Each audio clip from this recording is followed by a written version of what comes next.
Quero chamar agora para vir para cá uma pessoa especial que tem marcado o Brasil, muito mais com a sua loucura do que simplesmente com as suas canções. Ele é uma pessoa especial, tem um cabelo parecido com o meu, é o meu amigo Regis Danese!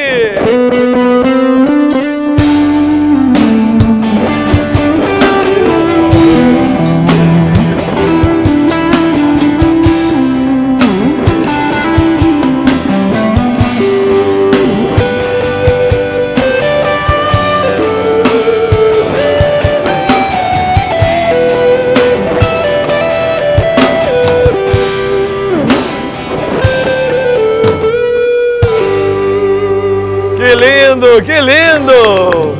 Essa canção tem inspirado milhões de pessoas no mundo inteiro. E eu louvo a Deus por você estar aqui, Regis. Seja bem-vindo. Glória a Deus. Obrigado pelo carinho, pastor. Amém. Nós estamos muito felizes de te receber. E eu quero começar sabendo um pouco da sua trajetória lá atrás. Você nasceu num lar cristão? Não. Eu nasci num lar católico. Meu pai já era dizimista fiel naquela época, né? É mesmo? Mesmo sendo católico, dizimista fiel. Mas eu não seguia corretamente a religião do meu pai. Ia na igreja quando me forçavam para ir, mas não gostava muito de ir, não. Você desde pequeno teve essa coisa com a música, com a musicalidade? Sim. Compunha, principalmente compor? Compor, eu comecei a compor com 10 anos de idade, cantar com 3, tocar violão com 6. Seu instrumento é o violão? Violão. Sempre tive vontade de aprender teclado, mas nunca me dei bem com teclado, não. Um pouquinho de contrabaixo eu gosto muito. Mas a criatividade para sentar e colocar poesia de forma musicalizada, você sempre teve isso em você? Sempre. Eu ia na escola, professora, aula de matemática, eu fazendo música na sala de aula. E, então, assim, totalmente voltado para a música. E quando que você entrou mesmo para o mundo da música e começou ali a compor e a cantar? E quando foi isso? Com 10 anos eu participei do bairro de Alencar, do Chacrinha. Ah, do Chacrinha? Isso foi em 1982. Jesus. E peguei primeiro lugar, e aí o Barros queria me levar para São Paulo para gravar um disco, meu pai não deixou, era muito novo. Quantos anos tinha na época? Tinha 10 anos. 10 anos. 10 anos. Aí com 15 anos, um rapaz viu eu cantando com a minha mãe num barzinho, fazia aquelas músicas ao vivo, um barzinho MPB, sertanejo, porque o músico secular, para ele sobreviver, ele tem que fazer de tudo um pouco. Então, aí o rapaz viu, gostou, foi até minha casa, descobriu o endereço, me levou para Mococa e bancou um disco, gravamos. Aí eu tive que cantar sertanejo, gravei um disco sertanejo.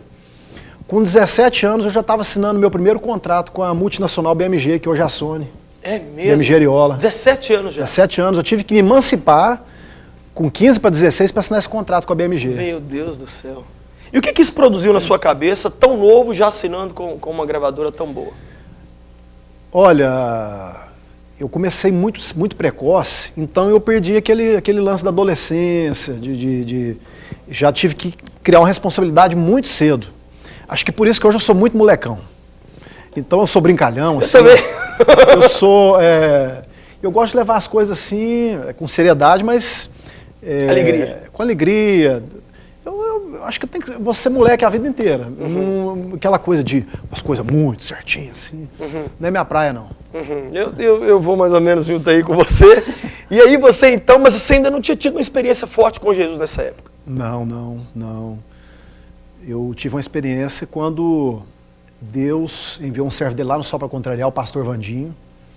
Lá no Só Pra Contrariar? E as coisas de Deus é bem loucas. Você né? compunha lá, você cantava, qual fazia que era? Back vocal. Era back lá. E fazia as composições também. O Só Pra Contrariar, eles gravaram acho que 13 músicas minhas, de autoria minha. O Belo gravou um grande sucesso também. 2, Daniel, Leandro Leonardo. E várias duplas? Várias duplas. Christian Ralph, Jean Giovanni, Negritude Júnior. Muitos eu não lembro nem o nome. Foram muita gente. E na época eu estava no Só Pra Contrariar. 2 anos de casado. O Bruninho estava com o Aninho, separando da minha esposa. É mesmo? É. Ou seja, era um sucesso falso. Porque Sucesso você estava numa falso das maiores bandas. E uma prosperidade falsa. Porque a gente vê pessoas aí pregando prosperidade mentirosa. Isso. Que você tem que ser o grande empresário, tem que ser próspero. Mas a verdadeira prosperidade o senhor sabe mais do que eu, ela significa felicidade, que é a ausência de necessidade. Então é você ter dinheiro, o alimento, mas também é você ter alegria, a paz no coração, que só Jesus pode dar. Eu não encontrei isso no mundo. Tinha tudo só para contrariar, mas não tinha nada. Eu tenho dito nos meus sermões, Regis, que qualquer vitória fora de casa que vem à custa da derrota dentro de casa não é vitória. Não é vitória. O que adianta? Eu estava lá, eu trocava de carro de 6 em 6 meses, estava viajando, quanto custa esse carro? Aí perdia 20, 30 mil no carro, e daí levava. E aquela semana ficava gostosa, depois já enjoava, já estava tudo ruim. Então você tenta buscar uma alegria, às vezes, num ambiente não cristão. Pessoas hoje aí vão para as baladas, para pagodes, né, as noitadas. A hora que está pulando ali, parece que está tudo gostoso, mas a hora que bota a cabecinha no travesseiro, vem angústia, vem depressão, porque aquela alegria é uma alegria mentirosa. Mas a alegria que eu encontrei em Jesus é uma alegria que dura para sempre. Vem problema, vem luta, a gente passa dando glória a Deus, tem hora que você fica triste, é claro, somos carne, mas o Senhor está ali, ó, tem um plano na sua vida, tem um plano na sua casa, e é onde a nossa fé, ela está sempre erguida. E vem um servo de Deus, então, e falou do amor de Jesus para você nesse momento pior. Pregou com testemunho. Porque quando ele estava lá no Sol para Contrariar, a igreja que ele congregava falou que ele ia desviar, que ele já estava desviado, que tinha caído. E ele falou, vou pensar. Mas ele estava orando e jejuando com o pastor dele. E aí, depois de muito tempo ele foi, a gente bebia. Vamos tomar aqui? Não, eu vou tomar meu suco, meu refrigerante. Não, que dia que você vai tomar comigo? E ele levava na brincadeira. Terminava o show, as meninas ali, vamos lá. Ali. Não, eu vou ficar aqui. No começo a gente achou ele meio estranho, esse rapaz aí é esquisito, né?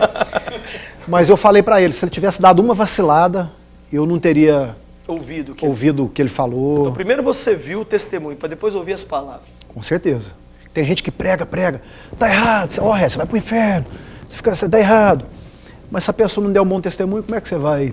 No dia que ele abriu a boca, o que ele disse, você deu a ele toda a autoridade, porque ele já havia conquistado essa autoridade com você e com o resto da banda. Eu falei para ele, Vandinho, ele é bem doidinho também, sabe? Ele chega, tipo, ele sobe em cima do carro da gente, ele faz uma festa, ele é bem louco por Jesus. Que legal. E aí, ele levava a Bíblia, eu pensava com esse rapaz doido, um livrão grosso desse tamanho. Eu já tinha tentado ler a Bíblia algum tempo atrás, não conseguia entender nada. Não tinha o Espírito Santo de Deus. E aí, eu fui pegando confiança e um dia eu cheguei e falei, Vandinho, eu vejo que você tem luta, você passa por problemas, você está sempre sorrindo, cantando, alegre, feliz, me conta o segredo. Eu tenho tudo que eu quero materialmente, mas minha vida está destruída, estou separando da minha esposa, já contratei o advogado, vamos separar no dia tal, já está tudo prontinho para assinar os papéis do juiz. A gente ficava no mesmo quarto, né, no hotel. Quando eu terminei de falar, ele olhou bem dentro dos meus olhos e falou assim, Regis, existe um Deus que muda leis. Ainda que você assine toda essa papelada no juízo, o Deus que eu sirvo, ele muda essa situação da sua vida. Convidou a gente para ir na casa de um pastor, no começo eu não queria ir, eu ia jogar bola, mas a mulher sabe edifica a sua casa. Minha esposa foi, algumas semanas antes de mim, e o pastor profetizou, não preocupa não, seu marido vai vir aqui, ainda vai ser um grande homem de Deus. Eu fui, gostei, comecei a dizimar ali, ofertar. É mesmo?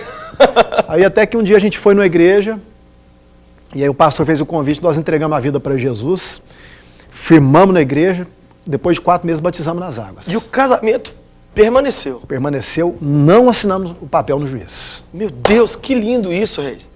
Numa época onde você sabe que as leis agora facilitaram para o divórcio. Não sei. Você divorcia agora com a mesma rapidez que pede um Big Mac.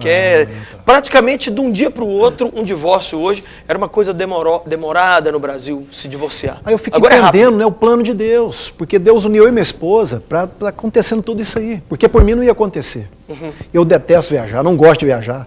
Eu saio de casa contrariado, mas saio para fazer a obra de Deus, mas não gosto de viajar, gosto de ficar em casa. E aí você começou então, você gravou um CD cristão, falando do amor de Deus com canções, já falando das suas primeiras experiências com o Senhor. Gravei depois de um profeta ter falado, Deus tem um plano na sua vida, se você não fizer obra, você vai pagar um preço. Esse profeta era de casa, eu falei, ele me conhece, ele sabe que eu não quero. Tá ali, Joselito. E aí, um pastor lá em Uberlândia me convidou para um congresso. Eu falei, esse pastor está me ligando toda hora, eu vou ter que ir lá cantar nesse congresso. Do que eu fui, foi um mover do Espírito Santo, quando eu desci do púlpito ali, um irmãozinho, cheio do Espírito Santo. Eu não conhecia aquele irmão, ele não me conhecia. Ele falou, meu irmão, não te conheço, mas Jesus te conhece. Ele está falando que é para você gravar um CD urgente, para você fazer o melhor, senão você vai pagar um preço muito alto. Você ligou? Aí foi um profeta desconhecido, eu falei, meu Deus. Agora é sério. Deixa eu... E na hora de gravar eu tentei correr, eu não queria.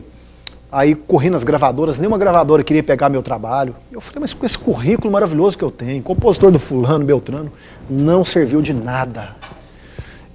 Porque a glória é do Senhor, e Ele não divide com ninguém. Se eu tivesse entrado numa gravadora e acontecido tudo, a gravadora é top mesmo, hein? Faz, arrebenta. Mas a glória é de Deus. E aí gravei o segundo independente. Eu lembro dessa época, Regis. Eu lembro de você tocando aqui em Belo Horizonte, num monte de evento. Ficava um mês aqui na casa. Entrou em um monte de um mês na casa dos irmãos aqui, do Hélito. Muito legal. Da Flávia, a gente ficava lá. E de uma hora para outra, negócio... Quando surgiu, as pessoas, não, mas arrebentou do nada, assim. Mas não vê o que a gente passou. A história anterior. Não vê que eu cheguei na igreja de carro importado e fui parar num carrinho que eu andava mais de guincho. E aí o Bruninho, né? Eu falei, Bruninho, glória a Deus. Ele, glória a Deus. Seu filho. Glória a Deus, glória a Deus. Então, assim, em momento algum eu murmurei. Eu aprendi uma coisa, nunca murmurar em situações difíceis, porque quando a gente adora a Deus na situação difícil, Deus libera a bênção, assim como aconteceu com Paulo e Silas na prisão. Eles podiam muito bem murmurar, Deus, viemos aqui pregar a tua palavra, fomos chicoteados, estamos presos aqui. Mas não, eles adoraram. E no momento da adoração é que houve aquele terremoto, as estruturas foram abaladas e eles foram soltos da prisão através de sua adoração.